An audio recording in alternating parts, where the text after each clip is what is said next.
Alright, so the goal of this video is to help you understand how to do calculations using significant digits, and not only how to, but why it's important. So I'm going to start off with a physical example here. I'm measuring let's say a model jet, and I measure it to be 8. I know it's 8.123, 8.3. These two I'm certain of. This last one, I'm not really sure where it lies between the tick marks. Let's say it lies somewhere in the middle, so 8.35 centimeters. So I have 3 significant digits here. Now let's say I'm measuring a cotton ball that's going to be a cloud. And I'm not really sure where the edges of the cloud or the cotton ball are. I try to line it up as best I can, but gosh, it's somewhere around 4. Maybe 4.1, maybe 3.9. I'm not really sure.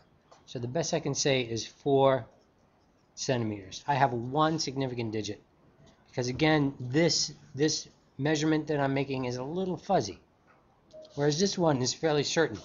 Now if I were to add these two quantities together, 8.35 centimeters plus 4 centimeters, I plug that into a calculator. The calculator is going to give me 12.35 centimeters. But this is not an appropriate final answer because while this number is fairly certain, I know down to the 100th spot after the decimal point, here this number is not very certain. So I'm adding a very certain number plus a kind of a fuzzy number. So it is not appropriate to report these 2 digits. Though the calculator gives them to me, the best I can say is the value of the plane plus the cloud is 12. I'm not allowed to report down to this precision because of the uncertainty involved here. So that's the big idea with adding together significant digits. The rule is given here. When adding and subtracting, we limit and round our answers to the least number of decimal places in any of the numbers that make up your answer. So here, the least number of decimal places I know is the 1s spot. So I'm not allowed to go to the 10th or the 100th spot. I have to limit my answer to the 1s spot. So 12 centimeters is my final answer. Let's do a few more examples.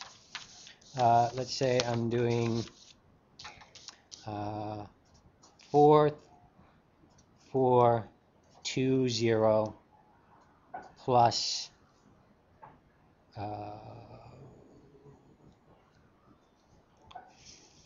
I don't know, 62, something like that. And let's say that this is going to be, that 0 is going to be certain. So here I have 4 sig figs plus 2 sig figs. But in addition and subtraction, the number of sig figs is not relevant.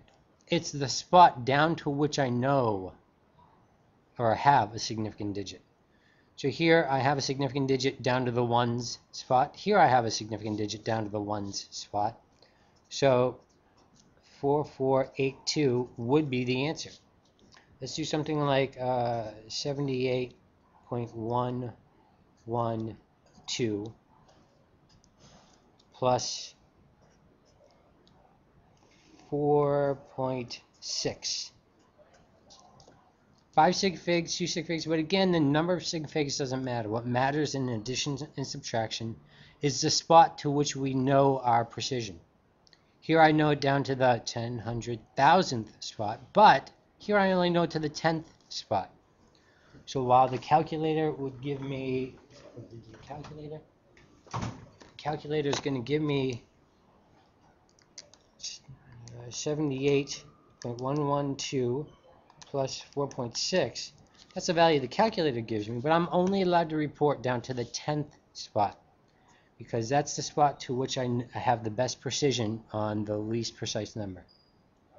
So 82.7 is all I'm allowed to report. Anything else I report there is not meaningful, and it wouldn't be appropriate to report. So we're looking at this value here. Let's do one more.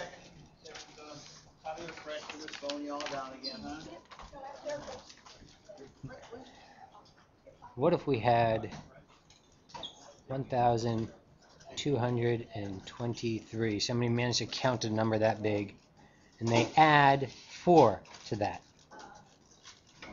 So I have 1,223, and these are all significant digits. We have been very careful to count down to this number, and we know that this value is accurate. And we're going to add 4. What's the number you would get? 1227. Well, there's only one sig fig here, so we're not going to knock this down to one significant digit in the answer. That's why when you're adding and subtracting, you are looking at not the number of sig figs that there are, but the decimal position of those sig figs. For the multiplication and division, it's easy. You're just looking at the number of significant digits in each of the numbers and taking the least number of significant digits.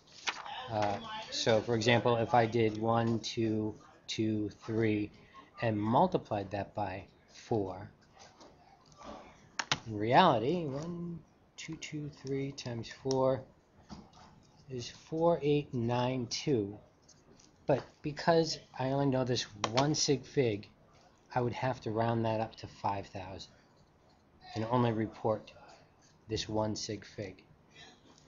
So if some people might think that's unfair, that's not right, but you know, if we are careful enough to measure this many sig figs, then why not be careful to measure more sig figs in that 4? So for example, if you were to measure it down to 0, 0 and be confident in that, then you'd be able to report more significant figures in your answer.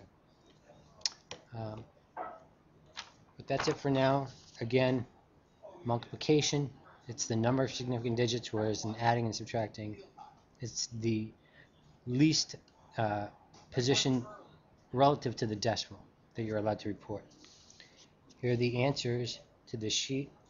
Please take advantage of looking at these and understanding how these answers come about, because you will be tested on this again on Friday.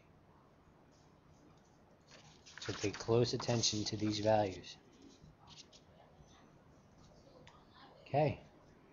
Well, have a good Thursday night and take care.